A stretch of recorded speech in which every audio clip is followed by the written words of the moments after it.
안녕하십니까. 신의균의 군사TV 디펜스 브리핑입니다. 자, 이 우크라이나 전쟁을 러시아가 일으키고 나니까 나토가 아주 강력한 무력 시위를 연일 계속하고 있는데요.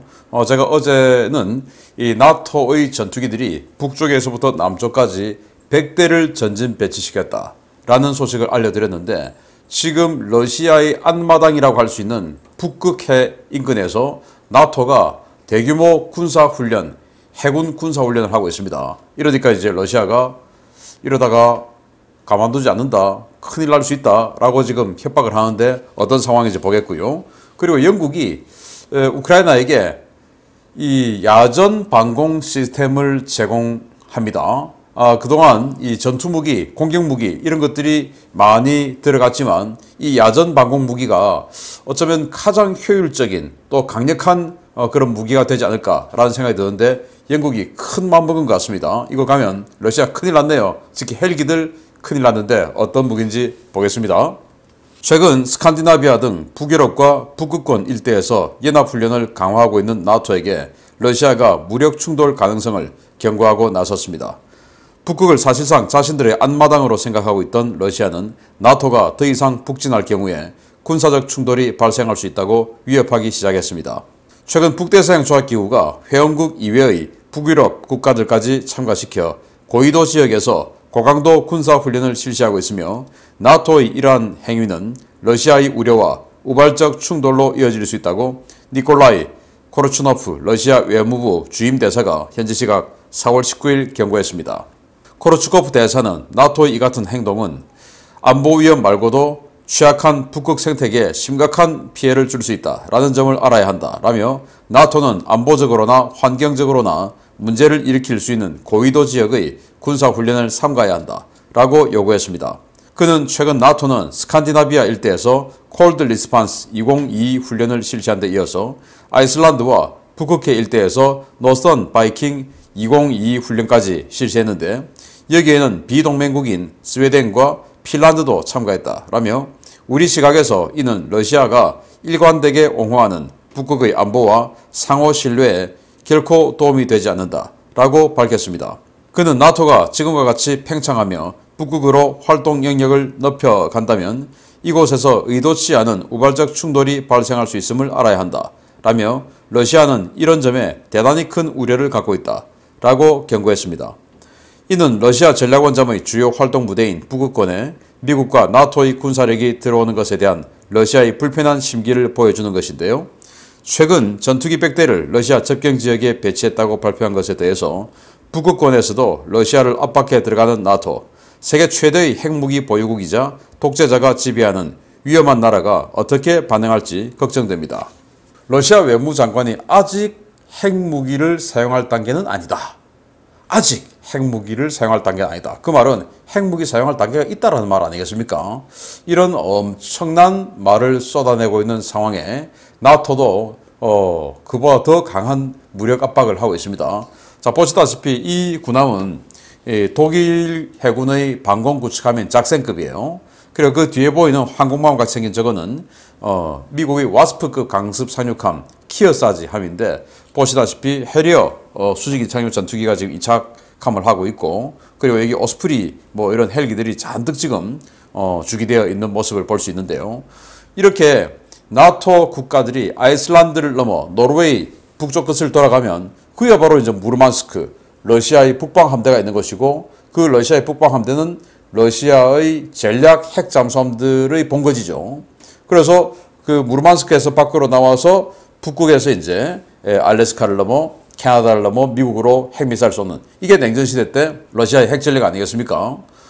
그런 무르만스크 입구까지 지금 북극 입구까지 도달해서 이런 무력 시위를 하고 있는데, 4월 초까지 콜드 리스판스 훈련, 노르웨이를 지키는 훈련을 했죠. 그리고 그렇게 왔던 전력들이 전부 다시 또 노선 바이킹 훈련이라고 해서 또 하는데, 여기에 콜드 리스판스도 마찬가지고 이 노선 바이킹도 마찬가지고 스웨덴과 핀란드까지 가세해서 인합훈련을 한다. 그런데 나토는 나토지만 스웨덴하고 핀란드는 중립국 아닙니까? 그래서 러시아가 스웨덴, 핀란드 니들이 왜 거기 있어? 왜 거기서 나와? 그러면 안 되지. 그건 반칙이잖아. 라고 하면서 이제 핀란드 접경 지역에다가 지대지 미사일, 순항 미사일 갖다 놓기도 하고 지대함 미사일 보여주기도 하고 그리고 핵무기도 쏠 수 있다. 이런 협박까지도 하기도 하고 하는 등 왜 핀란드가 지금 이 37살의 아주 젊은 여성 총리가 우리 나토에 가야 돼. 나의 지적은 나토 가입이야. 지금 이렇게 주장하고 있고 스웨덴도 같이 가야 돼. 지금 이렇게 하고 있으니까 러시아 입장에서는 지난 냉전 시대 내내 핀란드가 중립을 지켜왔고 어느 부분에서는 또 소련하고도 아주 친밀한 관계를 유지해왔던 그 핀란드가 완전히 돌아서서 나토로 들어가는 이런 상황까지도 보고 있는 것은 굉장히 이제 불편하다. 그런데 핀란드가 F-35를 도입하는 것을 보고 이번 우크라이나 전쟁 이전에도 이거 나토 가입하겠구나 라고 제가 말씀드렸지 않습니까? F-35를 미국은 동맹국 이외에는 제공을 하지 않아요. 동맹국 중에서도 동맹 등급이 높은 국가들에게만 제공을 하죠. 중동 국가들에게는 제공 안 해요. 이런 F-35를 동맹국이 아님에도 받아갔다고 하는 것은 이미 이번 전쟁 이전에도 핀란드는 나토 가입에 대한 어느 정도 이 공감대가 형성되어 있었다라고 볼 수 있는 것이고 스웨덴은 이번 전쟁을 통해서 그래 맞아 우리도 가야 되겠네 라고 생각하는 것 같습니다. 아무튼 우크라이나 전쟁을 일으켜서 러시아가 전 세계적으로 완전히 계속 압박을 받고 외톨이가 되고 있는 이런 상황인데 도대체 왜 전쟁을 일으켰을까? 나토의 확장을 저지하기 위해서 전쟁을 일으켰다 라고 하는데 오히려 그게 빌미가 되어서 나토가 더욱더 확장되는 이런 명분을 제공해주는 러시아. 과연 이 전쟁의 이득은 누가 볼까요? 라는 생각이 들고 또 이렇게 북쪽에서 계속 어떤 그 북소리를 울려줘야 러시아의 공군력이라든지 뭐 이런 전력들이 이 우크라이나 돈바스 지역으로 집중하지 못하죠. 그래서 공군력을 계속 좀 갉아먹고 있는 이런 그 훈련들을 계속 해주고 있는 것은 사실은 이 우크라이나를 완전히 그냥 전력을 다해 때리지 못하게 만들어주니까 그런 면에 있어서는 우크라이나에게 일부분은 도움이 되기도 하겠습니다. 두 번째입니다. 최근 러시아의 중장갑 공격 헬기 밀-28N 공격 헬기를 일격에 두 동강 내어 강력한 위력을 인정받은 영국제 스타스트릭 단거리 지대공 미사일의 자주 대공 시스템 버전이 우크라이나에 긴급 지원된다는 소식입니다. 영국은 벌써 제공 대상 차량을 추리기 시작했습니다. 영국이 돈바스 대결전을 치르고 있는 우크라이나군의 방공 능력을 강화하기 위해서 자국군이 보유 중인 스토머 HVM 자주 방공 시스템을 긴급 제공하기로 결정했다고 보리스 존슨 영국 총리가 현지 시각 4월 19일 밝혔습니다. 존슨 총리는 동유럽의 전쟁이 격화됨에 따라서 우리는 러시아 항공기들로 덮여있는 하늘을 청소할 수 있도록 다수의 스토머 HVM을 우크라이나에 제공할 것이며 이 무기는 며칠 내에 전장에 도착할 수 있을 것이다 라고 밝혔습니다.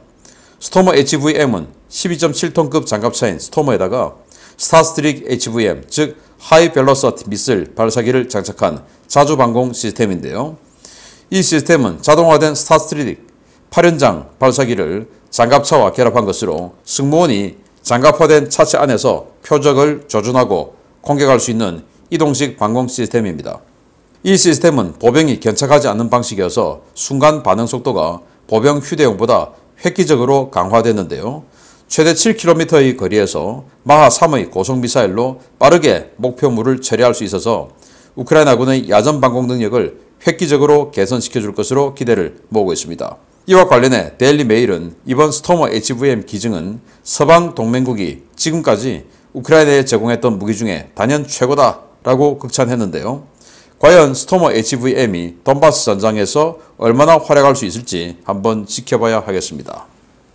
스토머, 장갑차 이름이 스토머, 거기다가 이제 이렇게 휴대용 대전차 또는 대공 무기를 장착을 했어요. 그래서 이 스타스트릭 대공 미사일을 장착을 했는데 7km를 날아갑니다. 보시다시피 뭐 앞에 꼬챙이가 지금 여러 개 달려 있죠. 3개의 다트 꼬챙이가 지금 달려 있어서 세 방을 때리는 겁니다. 그냥 확 찔러버리는 거죠.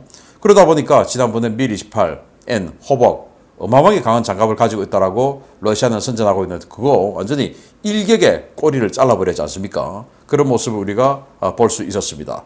이걸 보병이 이제 어깨 견착하고 쏜다든지 아니면 미리 삼각대를 장착해놓고 기다리고 있다가 쏜다든지 하는 것도 아니고 장갑차 타고 다니다가 야 저기 뭐 헬기 오는 것 같다.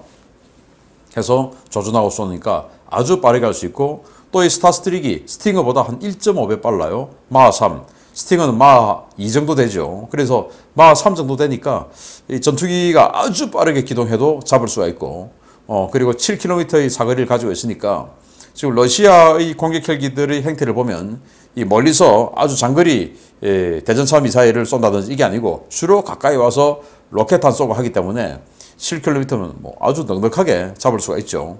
멀리서 보면 그냥 장갑차처럼 생겼으니까 천지도 모르고 달려오다가 이거 한 방 맞으면 그 다음부터는 이 우크라이나군의 기계화 부대만 있으면 혹시 스토머 있을까봐 다가오지도 못하는 이런 억제력도 될 수가 있는 이런 건데, 자, 미국이 M113 장갑차 200대 그리고 영국이 이런 스토머 같은 우크라이나가 그동안 한 번도 운용해 보지 않은 이런 장갑 차량들을 제공을 합니다. 저는 여기서 조금 우려스러운 것이, 자, 이게 야전에서 만약에 차량이 고장이 나서 섰을 때 이것을 재가동시킬 수가 있을까? 야전 정비를 할 수 있어야 되는데 그런 건 그냥 차 조종하는 거야.